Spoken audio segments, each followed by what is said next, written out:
everyone, we're back with episode 3 of the Natural State of Wrestling podcast. My name's Irvin, and I'm joined by Justin, my co-host, who wasn't here in the last episode, but he's here now. And I'm glad you're here, Justin. Thank you for making the time yourself. Happy to be here. And today we're joined by someone who I've actually wanted to, have this conversation with for quite a while. I've been following him on social media, been seeing his work. He's been putting in the work for the past few years. And it's someone, from the Latino community that can also make us proud when it comes to the wrestling world. It's El Intocable, Gino Medina. Gino, thank you for joining us today. Thank you guys, man. I really appreciate you guys having me on, and thanks for that introduction. Sure thing, man. Sure thing.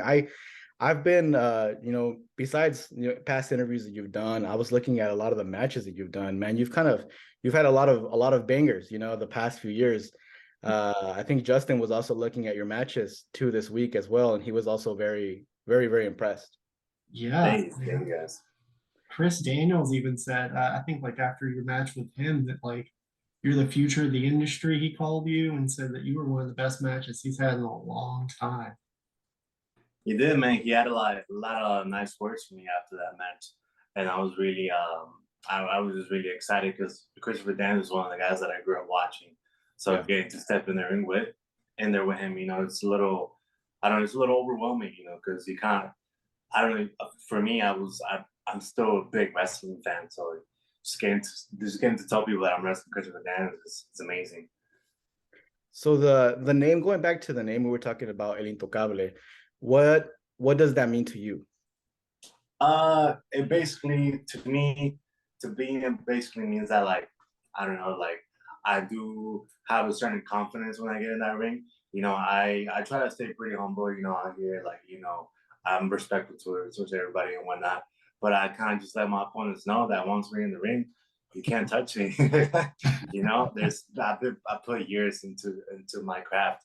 Since I was 14, that's all I've done.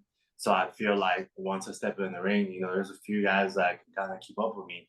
So to me, I'm just letting people know, man, either in Spanish or English, whichever one you understand. I'm either Intocable or Untouchable for you. Yeah, I was going to mention that the Untouchable is the English translation for Intocable. You said that you've been, I think the date that I saw of when you started, and I'm not sure if this is a good date or not because the internet doesn't always say the truth. January 10th, 2015 is your official debut date, according to the internet. But I think they're a little off, but I don't even know if it was 2015, honestly. But it was August. It was in August. I don't remember the exact date because it was literally just a random wrestling show that I got on. Yeah. Very, very randomly. I was not even supposed to debut at that time, and it just kind of happened. So I never really I wish I was one of those people that kind of wrote everything down and wrote down their matches, how many matches they had. But for me, I think it was I was so young that I didn't even think about that to kind of keep track of everything. And now I randomly go look at old Facebook pictures and I look at the date. And it was in August, so that's around the time that I debuted and whatnot. But yeah, man, I've been wrestling now for 10 years. So yeah, man, it's been a long ride. You got in the ring when you were way younger, right? Here, I used to do little I did little exhibitions and when I was little, but it wasn't really anything special. Just a couple of roles. Gotcha. Yeah, man. Gotcha. But I had my official debut when I was 16. Yeah, I was 16, I believe. Okay, and you were born in Monterrey, Mexico, right? Is that sir? Yes, sir. You can never really trust the internet. What's true? So how long were you in Mexico before you came over here? I was there for a while because my dad was in wrestle for AAA and Consejo Mundial, CMLL. So basically all my childhood, I remember just being in Mexico and being in locker rooms and whatnot. So I guess my dad passed away when I was around 6. So around that time, my mom made the decision to kind of move to the States and whatnot. So ever since then, I've been up here in America. I'll go down there here and there, but yeah. I basically grew up in locker rooms. I recently met this, not met her, but I recently saw Pimpinella again. I don't know if you ever heard of Pimpinella. and she literally took care of me like when I was a baby in locker room. So like getting to see her again, it was kind of like it was amazing. You know, seeing her in the locker room. You know, in the same show that we're performing on, wrestling against her. So to me, it was just cool, like getting those little callbacks of when I was a kid. So your dad wrestled, like you said, in AAA and CMLL under the name El Sanguinario. And I've watched interviews where you've mentioned that, you know, you were in the locker rooms and you kind of grew up in that atmosphere. And unfortunately, I know that he passed away when you were like 6 or 7. What do you remember from back then, besides the locker room interactions that you talked about? Is there anything that you took, you know, now that you're a professional wrestler, where you're like, you know what, I'm gonna take this from my dad, you know, of what the way that he used to carry himself, the work that he used to do, something that you use today? You kind of hit it right there on the money, man. I think for me, it was kind of that the way he carried himself. You know, the way he would carry himself into a locker room. You know, the way he carried himself around fans and whatnot. He was always very respectful and, you know, kind of treated everybody as equal and whatnot. So to me, that was very like, I don't know, because I saw a lot of like guys there. You know, I was a kid and I was out here excited to see some wrestlers and whatnot. And some of those wrestlers wouldn't give the time of day, man.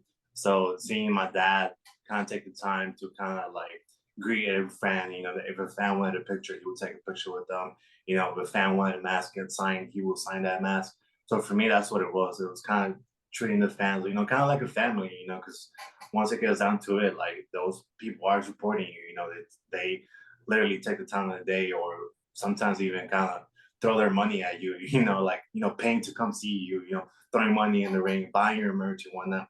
To me, that's a community, it's a family, you know, that's supporting you. So to me, if I can kind of give back to them any way that I can, I usually do. You know, that's kind of one of the, like the biggest things that I took away from my dad, just kind of seeing the way he carried himself around fans and whatnot, and just in the locker room, just respecting wrestling. Like I have this really like respect for wrestling that I feel like, not to take away from anything from anybody else, but I do have this like big respect for wrestling. You know, sometimes I see it like get like I see the wrestling business get exposed or whatnot, and I take a little offense for it. You know, I'm like, oh man, my dad taught me better than that and stuff like that. Mm. But yeah, man, it's just that, just the respect for wrestling and the respect for the fans is basically what I really got. I never really got to train with them much. You know, I got to do a couple of rolls, hit the ring, hit the ropes, I mean, and whatnot. But I never really got to train them, so I wish I would have trained with them a little bit. But I did get to take away that what I just mentioned from him, and that's the way you carry yourself. Did you ever go ahead, Justin? With your respect for wrestling, you know, it really comes through in your matches. Like one of the things I've noticed is you are fantastic at some of the more like classic wrestling tropes, like some of your matches, like right after a big hit, when you're playing a heel, you roll out of the ring and kind of generate some heat with the audience from that. So I mean, it really comes through that you've got respect for the industry in your matches. So what are some of your favorite spots to set up? Or do you kind of prefer more of like a free form style where you do spots on the fly? For me, it's kind of freeform mostly because like I feel like if you go into the match kind of like just with a dead set thing that you're gonna do, like you're kind of going in there with a really bad mindset because I feel like sometimes the crowd's not gonna buy what you're into. You know what I mean? It's kind of like a like a musician and whatnot. They'll play a song somewhere, you know, it'll be a really big hit, but then they'll go to another city and they'll play the same song and they're not gonna really care for it, you know. And I mean, and that's happened to me. Like I had to like learn that to actually apply it. You know, I've had to go to what was it, Mississippi, and I put on this like fast 5-star classic, and nobody cared. You know, the crowd was just like, all right, man, like cool. But and that kind of teaches you that like you gotta play the crowd differently at everywhere that you go. You know, you can't give that Alabama crowd, you know, a random 5-star classic that they don't care for. You know, you gotta find out what they care for and what they're into throughout the night, and then kind of give them that, you know, and give them a little bit more. And who are you officially trained for? Because that trained by, I mean, because I've been seeing online, it says most of the places that I look for, it says Booker T. Is that officially where you got your training from, or was it in Mexico or? or where did you get your Not, so it was actually I come from very very humble beginnings, man. I come from this. I got trained by originally this guy. His name was El Monje Negro. That was his name, which translates to the Black Monk, training? right? So like he was just a wrestler down in Monterrey that I got to train with it, and here we're in Houston, and he trained for a little bit. He actually worked with my dad a lot, so it was really cool to like get to train with him because I feel like he had a lot of the stuff that my dad kind of knew and that my dad would implement towards me. So I got to train with him for a while, but it was only for like maybe 2 3 years. I got my like early beginnings from him, and after that, like for me, I was not that I was new, but like when I transitioned from like lucha libre, straight only lucha libre to like WWE and whatnot, like I realized that like when I would watch, American style wrestling, I would get so much invested. There's so many personalities and here and that to me, I knew that even though I love lucha libre, that's what the style that I wanted to do. That I wanted to like, get somebody as invested as I was, because you can do all the cool lucha moves and or what you can make up a new lucha move, but the people don't care about it. I don't know, you can't really do that much with that. But once you learn, the psychology of getting people invested into what you're doing, and kind of getting eyes on you, to me that's the art. Wrestling. That drama that comes with it. So for me, like I knew at a young age that even though I love lucha libre, that I did want to do that. So I started like my first option was to go down to Shawn Michaels school. I was like, oh yeah, I want to go to Shawn Michaels school. But then I found out it was like closing down and whatnot. So I'm like, you know what? I'm gonna go to Booker T's. And I somehow got in there, by luck. I didn't officially start training there, but I transitioned from lucha to Booker T's. And what does Booker T mean to you as a wrestler? Because I know that based on what I see, and this is kind of like from an outsider's point of view, kind of seems to be like a mentor for you as someone that is kind of guiding you and trying his best to get you opportunities. I know that he had promised you to get you a WWE tryout when you were 21, I believe, where you got your WWE tryout when you were 21. I got to meet him last year at one of the conventions here in Arkansas. Really cool guy, and he was very personable and very welcoming. I just kind of want to know what relationship you have with him now. I mean, he's amazing, man. Like I say, like you said, he is a mentor towards me because I was what, a 16, 15-year-old kid when I went up to his school. So like he kind of took me in, and I feel like from a young age he kind of saw something in me. Like he saw that I wanted it. I was constantly at the gym and whatnot. That he wanted to help me.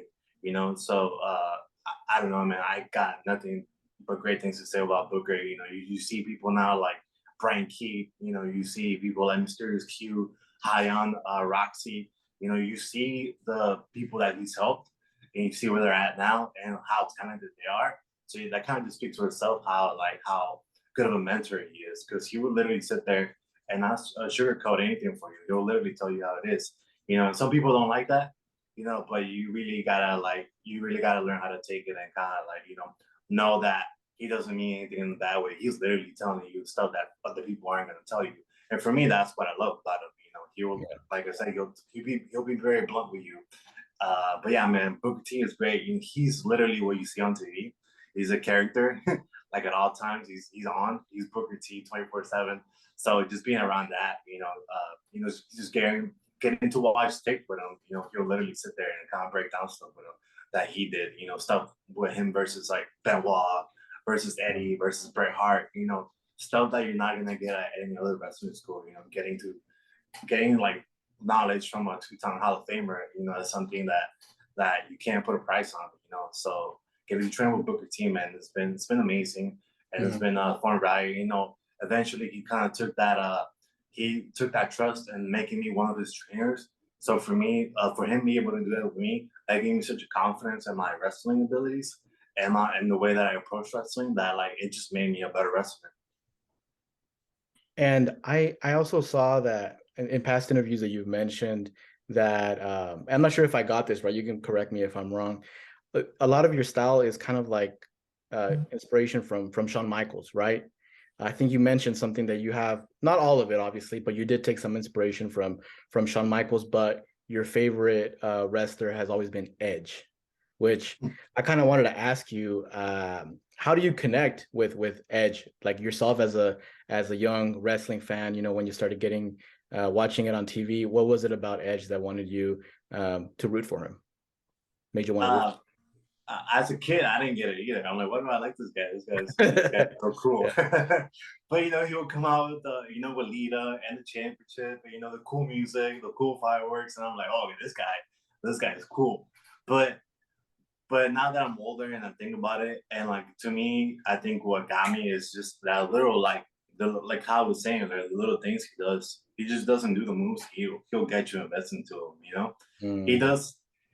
I mean, I love Edge. For the longest, he had the worst spear, yeah. but all these other guys have like these awesome spears and whatnot. But all you had to do was go to the corner and start like making Doing the faces, little doing that, doing the yeah. hair, just going crazy before he hit that spear. He would make you care for it, And I think for me as a kid, I got really like invested into that, and I think that's what got me. I'm like, okay, this guy is doing something that these other guys aren't. But what is? I didn't know until I got older what it was, and it's just that. It's just that little character and that that drama that comes with wrestling. Because Mhm. anybody can just run at somebody and just tackle them. Yeah. But Edge will literally go to the corner, sit there for a minute or I don't know how long, and like just make you care for that spear. Like Yeah. maybe he's not gonna hit, or he is gonna hit with that, which makes you wonder as well. But it Mhm. just gets you invested into that moment. Have you had the chance to meet him yet? No, I have not. That's the only guy that I haven't met that I've been willing to meet. Uh, How do you think but you're but gonna how do you think you're gonna act when you see him? You can um, hold it down and hold it together and be like, you know what, like let me be professional about it. Or you think you're just gonna go ahead and just spaz out? Because I would. I probably would. I mean, I would definitely pass it on the inside, but I think I would try to be a little professional so he wouldn't get scared away. But I recently gotten really like close to Gangrel, and I ask him stuff about Edge all the time. Like, hey, when Edge was this young, what would he ask you? Like, oh, when Edge would do this, he would just break down stuff for me. And Gangrel's another guy that's like super amazing, been very helpful towards me. But it's really cool to me to get to work with him and like be around him in locker rooms because he Edge started off with the Brood, Yeah. so seeing again Grill there and just knowing how much knowledge he has, I always have to pick his brain. Man, the Brood was so cool. It That back was. then, I remember, because I started watching WWE when like the Ministry of Darkness, the Undertaker was at its highest. And I just remember you'd be watching just a random match and the lights would go out.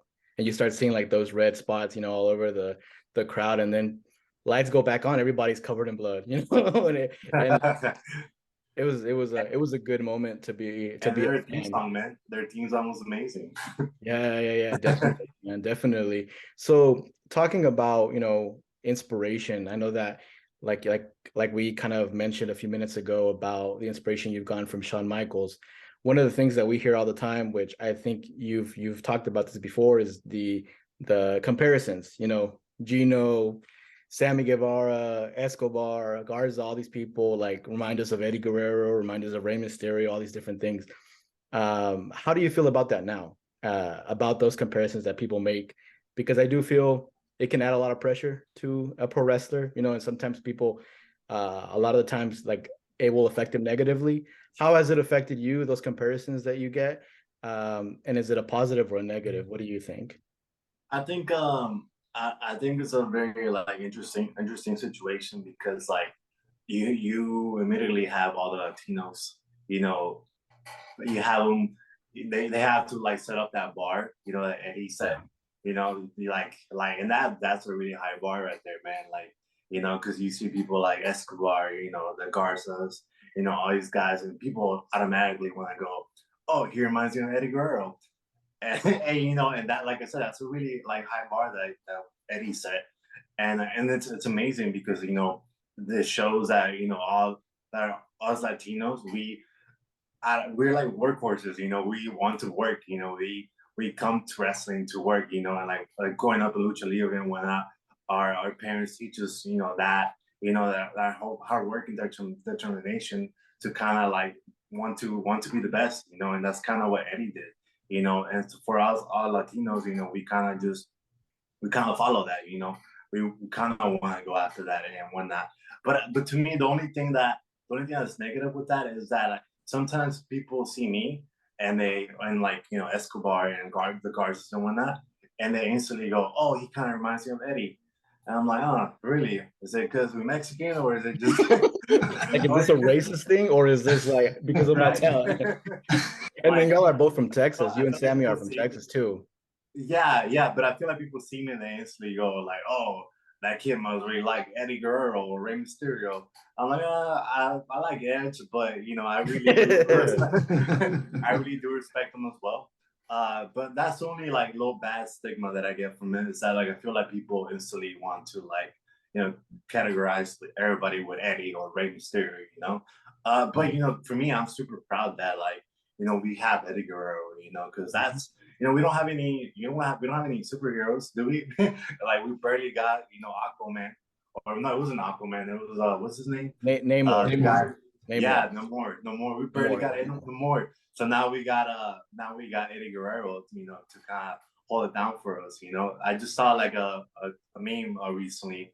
Like there's two people that you don't mess with when it comes to Latinos, and that's Eddie Guerrero and Selena. Yeah.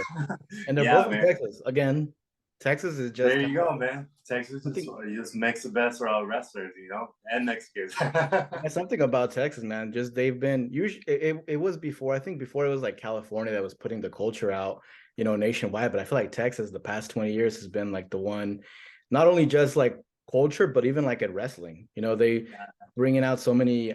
I wonder why that is. Is there just so many different organizations, companies in Texas that there's just so many people coming out of them because there's a lot? I think it's that, and I think it's just the style that they teach in Texas. I feel like it's a little slower pace and whatnot that makes us more in tune with what the crowd like likes and wants maybe.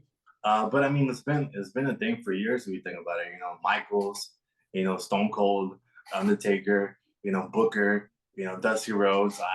There's so many guys that came out of Texas, uh, and like to me, it's just that. It's just I think the style that we do in Texas is a little different. You know, like I said, it's a little slower pace, but you know, it's kind of like to me, wrestling styles are like movies.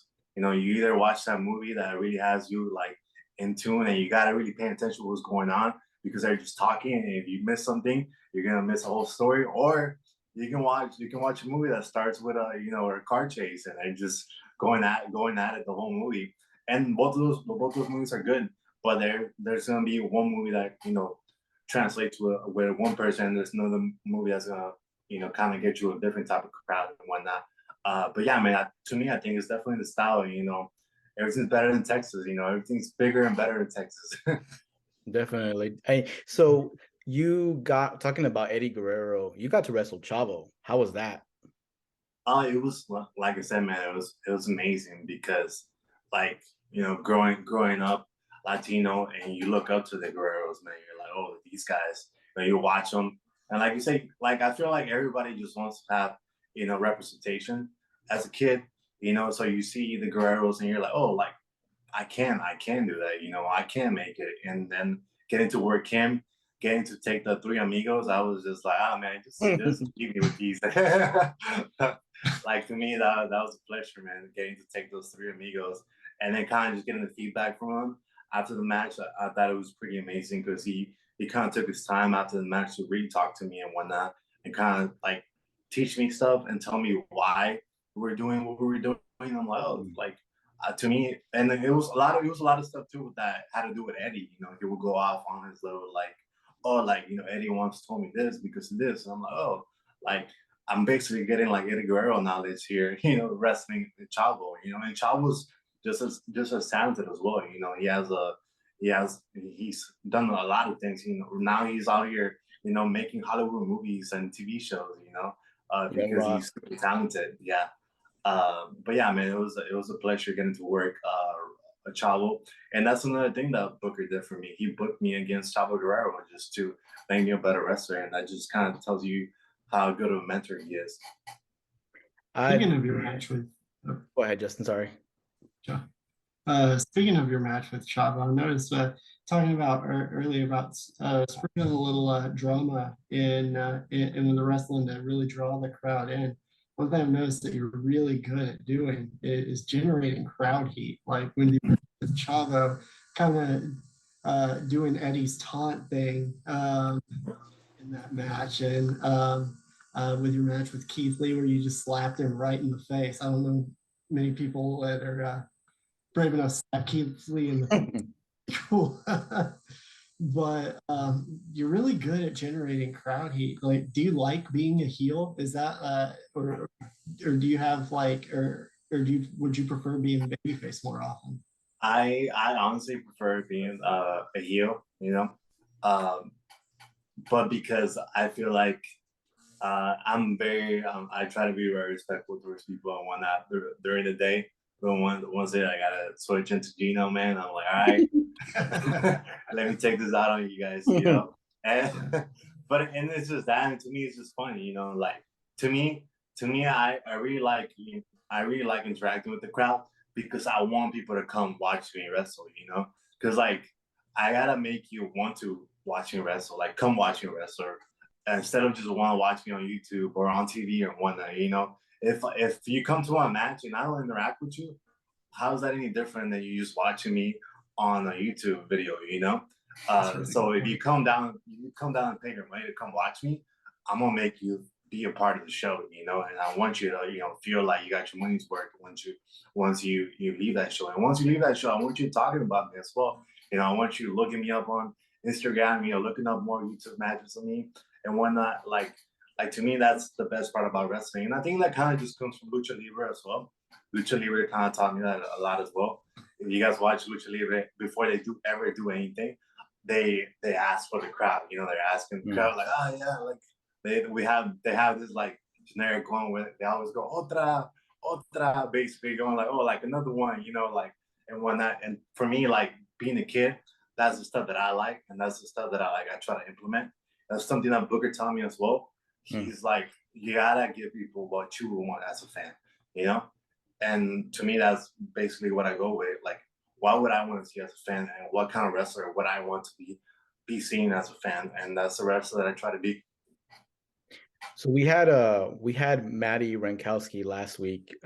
We interviewed her, and one of the things that I brought up to her, I think, kind of goes the same with what I wanted to tell you. I feel like you're at a point of your career where it's just a matter of time where maybe a company like WWE or AEW, you know, wants to pay more attention to you and hopefully, you know, offer you a contract in the future. You might be happy at MLW. I know you probably are, but I also know that you're a very ambitious person and you have, you know, big goals. Do you feel also that you're in that like position right now in wrestling where it's just a matter of time, like you've kind of hit a good age and you've gotten so much experience since that WWE tryout that big companies can come and talk to you about a possible contract? Yeah, I mean, of course, because like you said, like even though I'm not with MLW anymore, but Oh, you're not? Okay. no, no, no. I've been my contract ended back in September or November, I Okay. believe. Yeah, so now I'm a free agent, man. So and like you said, even though I was happy with MLW at the time, I knew I wanted more, you know. And for me, that's always been the thing. Like you can't stay in your comfort zone at all because once you stay there, you're gonna be stuck there for a while, man. So for me, I just constantly want a lot more. So yeah, man, I would love to go down to AEW or WWE. You know, in AEW, I have got a bunch of guys that I wrestled already. You know, like Ricky Starks, you know, Sammy Guevara, you know, Christopher Daniels. You know, I can go on, keep the, you know, and even in WWE, I've had a couple of guys that I worked there as well. And you know, especially my girlfriend being there as well, I would love to be down there with her as well. But either of those, man, they would work out great for me. Because for me, man, like I don't really like set goals for myself as much as other people would. But for me, I just love wrestling. You know, I just love wrestling, and this what's worked out for me until now is just keep working at it and just like keep working on making myself a better wrestler. And then I just feel like opportunities just kind of fall into my lap, you know. Yeah. And to me, like I feel like you're constantly like worried about like, okay, what's next? Oh, where can I go now? Or like and whatnot. Like I feel like you're not really enjoying where you're at at the time. And yeah, I do get it. Like you said before, I am very ambitious and I do want more, but I do try to enjoy a little bit of what I have now and whatnot. But I do feel like that though. I do feel like I'm at a point where I feel like my body, it's like, oh man, you gotta you gotta make some more money, bro. Yeah.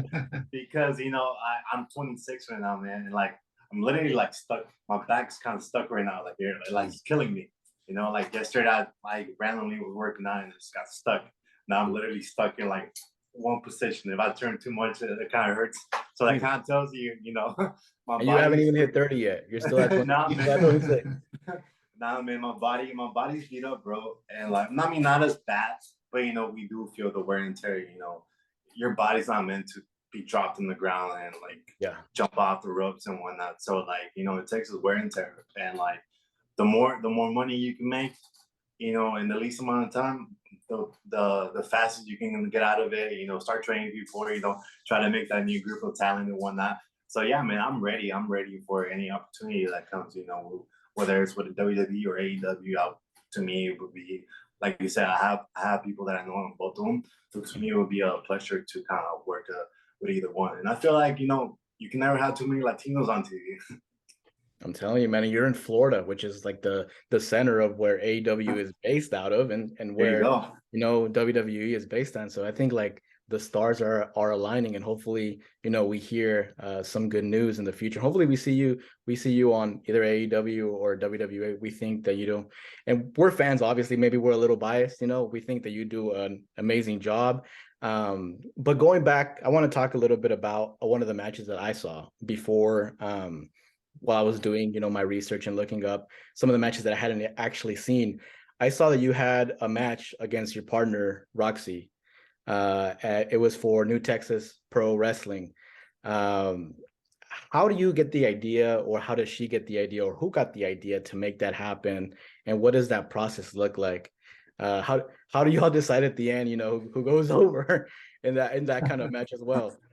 I mean, not that I knew that she was about to leave, but I mean, we kind of had it like a little bit in our heads, like, oh, maybe she might be leaving. So she had a WWE trial at that time. So to me, I was very confident that she was going to be gone.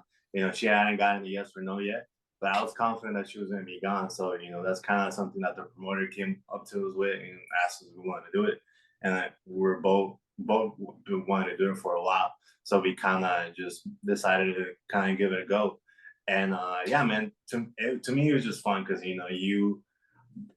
know if you guys watching it, I feel like we had some type of like chemistry in there. Like stuff was just kind of going way too good. I'm like, oh, this is like something that we should have done a long time ago.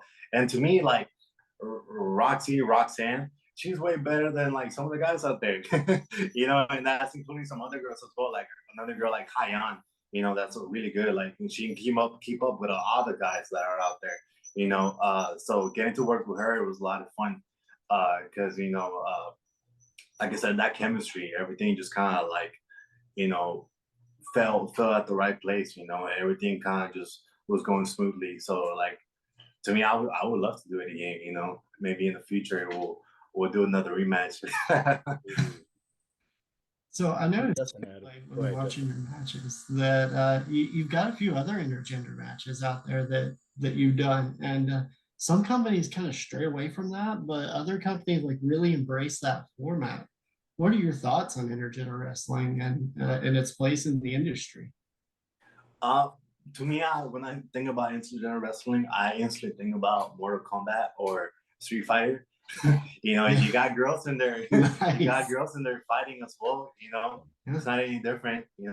And for me, to me, everything has to make sense. Like I have like OCD with wrestling. Like everything that I do has to like make some type of sense in my head. So I'm not gonna go into a match, and people will say the obvious, or like, oh, guys can be are way stronger than girls and whatnot. And that's what people always say at the time. And it is, but you have a lot of other stuff. You have quickness, you have momentum. They can jump off the ropes. Land on you. There's a lot of. They're also trained wrestlers. So there's a lot of ways to make intergender wrestling make sense and whatnot, and make it equal. And make it fun. For me, I was letting heartthrob for the longest, you know. So it was super easy for me to work these girls, and man, I would just had to hit on them until they beat me up. so to me, that was very fun to do. But man, I feel like intergender wrestling definitely has a part of wrestling. I feel like people that hate on it are just kind of like too. They just gotta loosen up a little bit. You know, it's pro wrestling when it comes down to it. You know, you gotta suspend your disbelief a little bit to watch wrestling. And Booker, there's another thing that Booker taught me, and this wrestling's as real as you make it. You know. So going back to that match that you had with Roxy, and I feel like you've been part of her journey throughout the years, you know, from when she was with Reality of Wrestling to her now being with WWE NXT as Roxanne Perez. How do you feel about that, her journey? Like, what do you feel at the moment just seeing her succeed so much on TV every week? I'm super happy for her, man, because I know how much hard work she puts into it. I know how much she loves wrestling. You know, like just getting to see those Total Diva clips where she's just asking Natty, "Hey, you know, I'm really serious about being a diva. You got any tips?" And just, I don't remember how old she was, but just being that young and like already wanting to like want knowledge. To me, like I feel like she was just like set from the beginning, you know, because she already had the hunger and whatnot to want to be, you know, a wrestler, and not just be a wrestler, but like want to be one of the best. And seeing her now being one of the best, to me, it just makes me super proud and happy seeing her there. And you know, just getting to work with her and whatnot, like seeing where she kind of started off at and where she is now, to me is amazing, man, because it kind of just shows you that like it is possible to get there, and it is possible that with hard work that you do get all these opportunities. And like I said, she's living proof of it. That must be like an interesting relationship because both of you like began, you know, fans from such young age, you know, and I'm pretty sure y'all can probably connect, you know, on a even more personal level, being wrestling fans from such a young age, you know, to now doing it. I think it's so cool to see, and it's cool to see like you know, like I consider y'all a power couple, you know, in the wrestling world, and I'm excited to see, you know, where your careers go. Hopefully together in the future. I think would be great to have you both under the same company. I think that'd be cool. And so talking about, you know, training, and I think you mentioned Tyson Kidd earlier. I saw that y'all have been training with Tyson Kidd and with Natalia. How has that experience been for you? It's been amazing, man, because like in a way, I'm training at the dungeon now. Yeah, yeah. And that's just really cool to say. You know, I'm training at the modern day dungeon, and it does feel like a dungeon there sometimes because you know it's just a garage where they just have this WWE ring, and we just go hard for like 3 4 hours, man. And I just like getting to like hear feedback from like Tyson Kidd, which Mm, he's a producer at WWE, yeah. and that's the feedback that you want because you're literally getting the feedback from WWE, you know, and then just in all the knowledge that he has in wrestling, all the like little holds that he knows and whatnot, to me is amazing. Same thing with Natty, man, all the experience that she has, you know, her coming from the Hard Dynasty and whatnot, getting to talk to her sometimes is a little mind blowing. Just the stuff that she'll tell you and one of the stuff that she'll like kind of like pick out and whatnot is just, and they're both super humble as well. Like their wrestling facility, I guess, it's not even a wrestling school. It's just like their own like little thing that they have. You know, they have their own little ring that they have, but they're always willing to like help out guys and kind of let guys come in and whatnot. And they're always willing to help. Like they never like shut down anybody and whatnot. They have these a couple of guys on there that are pretty good. You know, they got Jake Sterling, I believe, which is they're part of like the new dynasty. Him and we got Cam, and I think the other one's Khalil. And they have their own little dynasty that came from that place, you know. Yeah. So I just think it's pretty cool that they're all kind of keeping the dungeon style alive and dungeon like family alive. Yeah. And how are you adjusting to Florida just in general? I like Florida. Florida's cool. I still miss Texas. You know, the food. You know, I can't. I just miss mostly the food, man. I'm a fat boy at heart. So like anytime I go back, I gotta have some Mexican food, man. I gotta go get some tacos from the taco truck. You know, here they don't really have that as much. Yeah. But it's amazing, man. Like it was just my birthday 2 days ago. Later birthday, man. Thank 27, you. Thank you. Yeah, 27. I said 26 earlier, but I'm 27 now. I forget. right? but it was cool. You get to spend your birthday. You can easily go for your birthday to like Universal. So Yeah. I got to do that, you know. But to me, it's fun. It's fun being in like a new setting and whatnot. But like I said, I still miss Texas. That's my you know, where I was raised, you know. So I love my Houston, Texas. So hopefully I get to go back there soon, you know. Just to kind of like go back and visit and whatnot. I feel like, you know, once it's all kind of done, I do want to go back and live in Texas. You know, to me, the wrestling scene's a lot better over there too.